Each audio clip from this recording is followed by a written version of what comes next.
Shane Van Gisbergen completes his first NASCAR trip at Dover National Speedway and finishes inside the top 20 and 18th. What's going on, guys? It's Daniel, and welcome back to the video. As I just said a second ago, Shane Van Gisbergen has officially completed his first NASCAR race at Dover, his first trip at Dover National Speedway, and finishes inside the top 20 and 18th place. Early in the race, Shane Van Gisbergen did not qualify very well yesterday. He was starting 31st, but would move up a couple rows up to, I think, 25th or 26th because a few drivers in front of him that basically qualified in front of him would have to start at the rear of the field, jumping him up to 25th. Early in the race, Shane Van Gisbergen definitely struggled and fell as far back as around 29th or 30th place. But one thing that SVG had was this car was pretty good on the long run. It was one of the stronger cars on the long run especially. And it wasn't just him struggling from the Kaulig racing side. Dale Dye was not very fast today, and Josh Williams struggled. The only Kaulig car that really showed any race-winning pace since we had at any point in this race was AJ Allmendinger, who's been at Kaulig racing for many, many years. The rest of them just struggled throughout the day. But SVG was one of the few drivers that really started improving. And then on lap 29, after basically being around 29th and 30th, SVG decided to play a little strategy, and he came down pit road multiple drivers like Josh Williams and even Jesse Love. He came down pit road with those drivers and was able to restart about 30th or 31st. But then, as the run went on, coming to the end of stage number 1, Shane Van Gisbergen was able to finish the stage in 24th or 23rd. Now, SVG would then restart up in the front because all the guys that did not pit would all come down pit road who had not pitted on lap 29, giving SVG a 6th place restart or a top 5 starting position on the restart. But because he wasn't as fast as the other guys behind him, and his car really had struggling tires, Shane Van Gisbergen started falling back. Luckily for him, he only fell back to like 19th or 20th position, so he really didn't lose as much ground as I thought he was going to end up losing. So he basically stayed up at 19th or 20th going into the end of stage number 2. And then he'd come down pit road everybody and actually jump up as far as 17th. But unfortunately for Shane Van Gisbergen, he would then lose a ton of ground and start falling back, and his car just seemed to shut off a little bit, and he started fading back. He was running times, I think, slower than Haley Deegan at points, even Matt Benedetto, who was struggling on the track as well. And then eventually, with about 60 laps to go, he got lapped by Cole Custer. But he really desperately tried very hard to stay on the lead lap and really kept up with Cole Custer and Justin Allgaier for a bit, but eventually he faded back. But what I was watching was that, especially on the long run, Shane Van Gisbergen was starting to move forward. He was picking up position every couple of laps, and it was up to about 21st position. Unfortunately, because of an untimed caution for rain coming out the track, as rain was a pretty big issue at Dover, Shane Van Gisbergen would unfortunately trapped a lap down. And unfortunately, they made a lot of bad choices on the next couple restarts, which we'll get to in just a second. We all thought this was going to be the end of the race, and we all thought SVG was probably going to finish around 21st in the race, sadly. But then we got back going with around 30 laps to go, and SVG actually restarted around row 9 or 10, but because he was a lap down, he actually lost a few positions and started fading back quite a bit more and fell back as far as 25th or 26th. But then he started making up a few positions. And then we started having an onslaught of crashes. Drivers like Brandon Jones crashed. Then I think Allmendinger almost wrecked at one point. Then he had the big one with Sammy Smith. And then Kyle C. and a couple other drivers had issues at that point that were involving wrecks and incidents. It was basically nowhere to go for a lot of the drivers, and they all got caught up in wrecks, and SVG avoided them. And then eventually, coming into the final restart of the race, Shane Van Gisbergen restarted up in basically back on the lead lap in 20th place. And actually would gain a few positions after a few drivers had issues, Brandon Jones, who had been involved in a wreck, and Dale Dye, who just did not have the pace or speed. And Shane Van Gisbergen would then come off the final corner and finish inside the top 20, 18th place. I thought they were going to grant him a few more positions because Allgaier and a couple other drivers ended up wrecking, but he ends up finishing in 18th position. SVG has finished in the top 20 in all but 3 of the races so far this year. And you look at the 3 races that SVG has finished outside of the top 20 this year. Circuit of the Americas was in 2nd position, probably had the fastest car at the end of the race. Caution and untimely yellows come out, gets a 30-second penalty, which I thought was a BS penalty overall.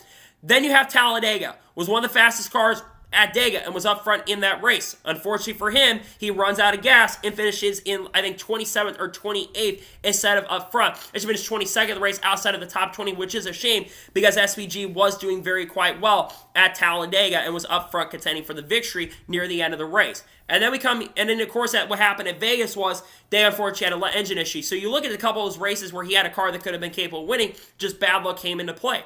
But I think Shane Van Gisbergen has been doing a very solid job. Now, currently at the moment, when I look at the cutoff line, SVG has been falling a little bit farther below the cutoff line, but he still is only 34 points below.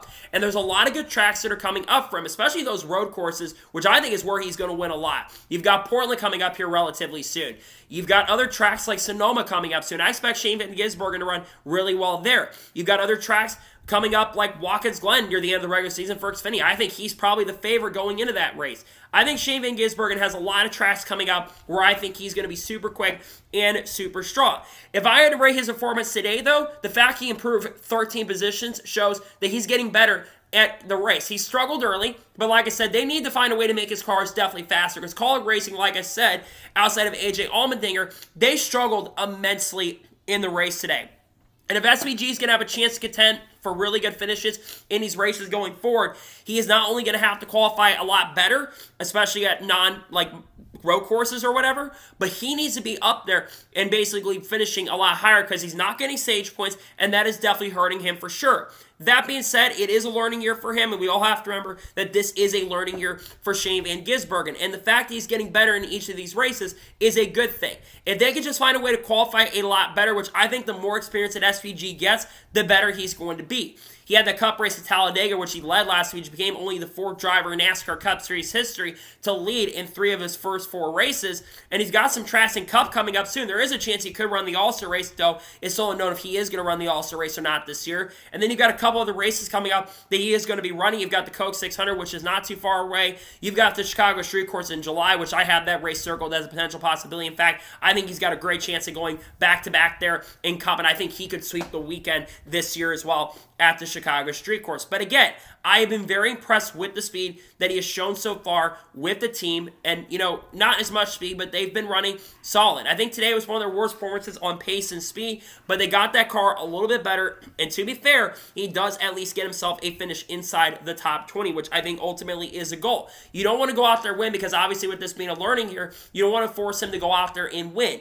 Ultimately, the goal is to finish inside the top 20 as much as possible and then start building, getting top 15s, then start getting top 10s, and then start running up inside the top 5 because there's a really good chance of possibility that Shane Van Gisbergen is going to be a full-time Cup driver in 2025 with Trackhouse Racing. Obviously, with the charter market, among other things. I know 23XI Racing's in the market to get a charter. They could have drivers like Carl Edwards, maybe Kurt Busch come out of retirement at some point. You've got RFK that's in the market for a charter. But going back to SVG, I think he is going to be a full-time Cup driver next year, and he just needs to continue improving. Because if he can do that, I think he'll have a great chance and opportunity to get a really good runs with this organization going forward. Again, finishing inside the top 20 is good. Now start building on that and trying to finish inside the top 15 and top 10 a lot more consistently. He's only got 2 or 3 top 10s so far, but he should have more than he has currently at the moment. So, that is good for today's special Shane Van Gisbergen video. I want to thank you guys for watching. Please subscribe to the channel, notifications on soon if I win a video that's go live on my channel. Follow me on Twitter, Facebook, and Instagram, and support on Patreon as well. Let's go more with that and comment your thoughts below on today's video. How do you think Shane Van Gisbergen performed today at Dover? Let me know your thoughts in the comments below. Tomorrow on the channel, we're going to have the starting lineup for the War 400. There might be a Carson Quaffle video potentially coming, but I'm not sure yet. And then we'll also have the Cup Series race view from Dover. And then Monday, we should have a NASCAR news video. Got a ton of great content dropping on the channel that I cannot wait for you guys to check out. It's going to be a really exciting time. So anyways, like I said, I want to thank you guys for watching today's episode, and I'll see you guys next time for more great, awesome NASCAR content and other motorsports content on the channel like this. Take care, everybody. Also, make sure there's a lot of great names running. Kyle Busch, Kyle Larson, other drivers like Bubba Wallace and Chase Elliott going out there and winning. Make sure to tune in to the Cup race tomorrow. So again, I'll see you guys for the Cup race tomorrow. Hopefully I'll be feeling better as I've been feeling a little under the weather, unfortunately. So hopefully we can have a good race tomorrow at Dover International Speedway. Hopefully we can see maybe some of that rubber become a thing.